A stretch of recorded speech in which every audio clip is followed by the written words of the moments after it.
امریکہ کا حملہ دفاع نہیں کھلی جارحیت ہے، ایران نے امریکہ کے موقف کو چیلنج کر دیا۔ ترجمان ایرانی وزارت خارجہ اسماعیل بقائی نے واضح کیا کہ ایران امریکہ کے درمیان مذاکرات میں باضابطہ ثالث کی حیثیت کو حاصل ہے۔ پاکستان کو مذاکرات سے متعلق مخالفین کے بیانات ٹویٹس پر اعتماد نہ کریں۔ امریکی صدر نے جنگ بندی کے خاتمے اور ایران پر دوبارہ حملوں کا اشارہ دے دیا۔ بولے ایران جوہری ہتھیار نہیں رکھ سکتا، ایران پر لگائی گئی پابندیاں کامیاب ہیں، وہ معاہدہ کرنا چاہتا ہے، ایران کی معیشت تباہ ہوتی جا رہی۔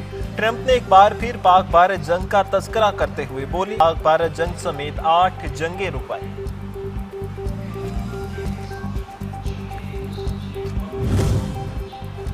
امریکی فوج نے ایران پر طاقتور حملے کا منصوبہ بنا لیا، فوجی کارروائی میں آبِ ہرمز کا کنٹرول بھی شامل۔ امریکی اخبار کا دعویٰ ایران کے انفراسٹرکچر کو نشانہ بنایا جا سکتا۔ ٹرمپ نے آبِ ہرمز کو نشانہ نیا نقشہ بھی شیئر کر دیا، نقشے میں آبِ ہرمز کو آبنائے ٹرمپ کا نام دیا گیا۔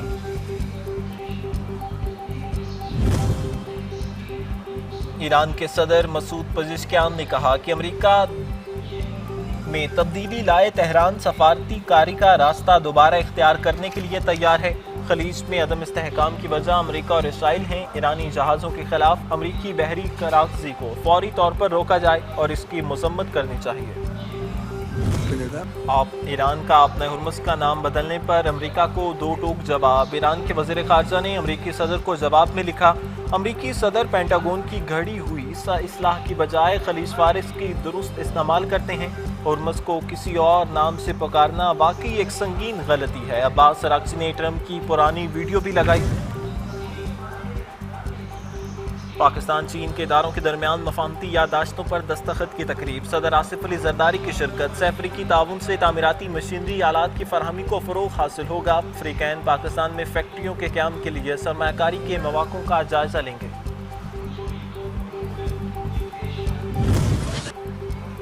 پاک فوج ملکی سرحدوں کے تحفظ اور دفاع کے لیے ہر لمحہ چوکس اور ہمہ وقت تیار۔ سپہ سالار فیلڈ مارشل عاصم منیر کا کاٹا فائرنگ رینج کا دورہ کر کے آپریشنل تیاریوں کا جائزہ، عسکری صلاحیتوں کا عملی مظاہرہ کر کے بھارت کو کسی بھی مہم جوئی سے باز رہنے کی تنبیہ، مسلح افواج کی مضبوط دفاعی تیاریاں، علاقائی استحکام اور طاقت کا توازن برقرار رکھنے کی پالیسی کی آغاز۔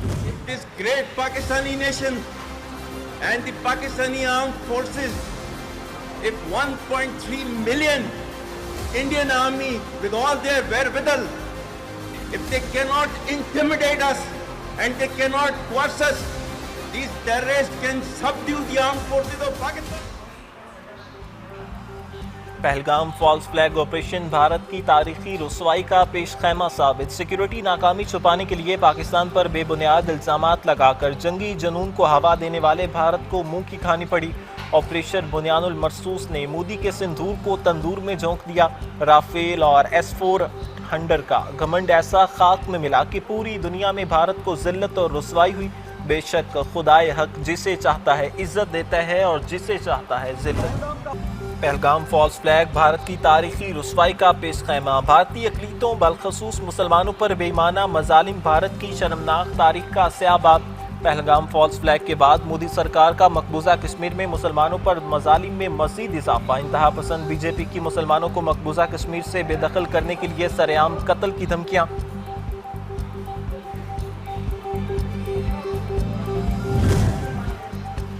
بھارت کی آپریشن سندور میں ناکامی کے بعد پاکستان کا عالمی کردار مزید مستحکم ہو گیا، فرانسیسی اخبار لے مونڈے نے مودی سرکار کی کلی کھول دی۔ رپورٹ میں لکھا، مودی کو عالمی سطح پر ٹرمپ کے اقدامات سے سبکی کا سامنا، قیادت کی ساکھ متاثر ہوئی، مودی کی انتخابی حد بندی کے ذریعے طاقت مستحکم کرنے کی کوشش ناکام۔ پیٹرول اور ڈیزل مزید مہنگا، ٹرانسپورٹرز نے کرائے بڑھا دیے، وزیر اعظم شہباز شریف کا معاشی طور پر کمزور طبقے کو ریلیف کی فراہمی جاری رکھنے کا اعلان۔ موٹر سائیکل سواروں، پبلک اور گڈز ٹرانسپورٹ کے لیے سبسڈی میں 1 ماہ کی مزید توسیع کا فیصلہ، کہتے ہیں کسی بھی صورت عوام کو تنہا نہیں چھوڑیں گے۔ عوام کو لوڈ شیڈنگ کا سامنا کرنا پڑا، وفاقی وزیر توانائی کا اعتراف۔ اویس لغاری کہتے ہیں بعض حلقوں کی جانب سے غلط فہمیاں پھیلائی جاتی ہیں، لوڈ مینجمنٹ کسی کوتاہی یا پیداواری صلاحیت کے نہ ہونے کی وجہ سے نہیں۔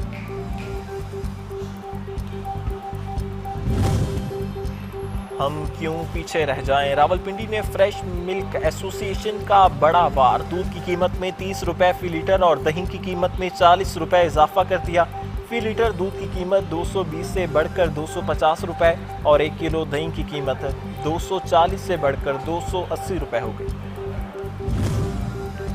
1 مئی عالمی یوم مزدور کے موقع پر شکاگو کے مزدوروں میں کو سرخ سلام۔ غربت، بے روزگاری اور مہنگائی کے بوجھ تلے دبا مزدور اپنے عالمی دن کے موقع پر بھی اپنے حقوق سے بے خبر اپنا اور گھر والوں کا پیٹ پالنے کے لیے ہاتھوں میں اوزار اٹھائے سڑکوں پر موجود۔ لیبر ڈے پر گوگل کا ڈوڈل بھی بدل گیا۔ وزیر داخلہ محسن نقوی سے گورنر خیبر پختونخوا فیصل کریم کنڈی کی ملاقات۔ خیبر پختونخوا میں امن و امان، گڈز گورننس اور انتظامی امور اور سیکیورٹی کی مجموعی صورتحال پر تبادلہ خیال۔ وفاقی وزیر داخلہ محسن نقوی کا FIA ہیڈ کوارٹرز کا دورہ، تعمیراتی کام جلد مکمل کرنے کی ہدایت۔ وفاقی آئینی عدالت کا سرداری نظام اور شناختی دستاویزات کی تصدیق پر بڑا فیصلہ۔ قبائلی سردار شناختی کارڈ ڈومیسل کی تصدیق کے اہل نہیں۔ شناختی کارڈ ڈومیسل کا اجرا باقاعدہ قانون کے مطابق کیا جاتا۔ شناختی دستاویزات کی تصدیق کے لیے قانون میں مجاز حکام کو ہی اختیار دیا گیا۔ وفاقی آئینی عدالت کسی قبائلی سردار کو قانون سے ہٹ کر دستاویزات کی تصدیق کا اختیار نہیں دیا جا سکتا۔